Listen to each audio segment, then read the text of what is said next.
À Bebsuira, au cœur de Tunis, certaines maisons ne résistent plus, ni au temps, ni aux intempéries. Les récentes inondations ont aggravé une situation déjà critique.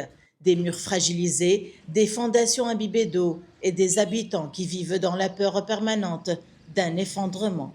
Dans ce quartier populaire, de nombreuses habitations datent de plus de 80 à 100 ans. L'humidité, le manque d'entretien et l'abandon ont accéléré leur dégradation.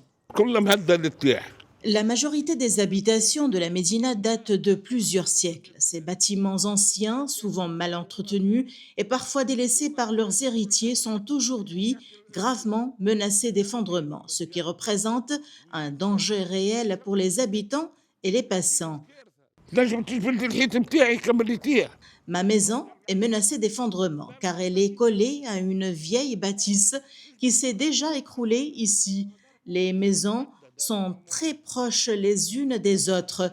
Quand l'une tombe, elle entraîne souvent les autres. Le risque d'effondrement de ma maison est estimé à 40%, ce qui nous maintient dans une situation de danger permanent. Selon les estimations, entre 5 000 et 6 000 bâtiments sont classés menaçants ruines en Tunisie. Cela représente environ 26% des bâtiments très anciens. La majorité se concentre à Tunis, notamment à Bebsuira, la Médina, la Goulette et la Marsa.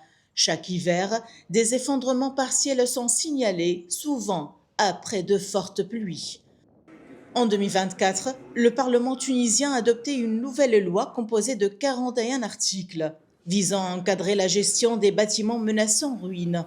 Un pas important, mais sur le terrain, la mise en œuvre reste complexe.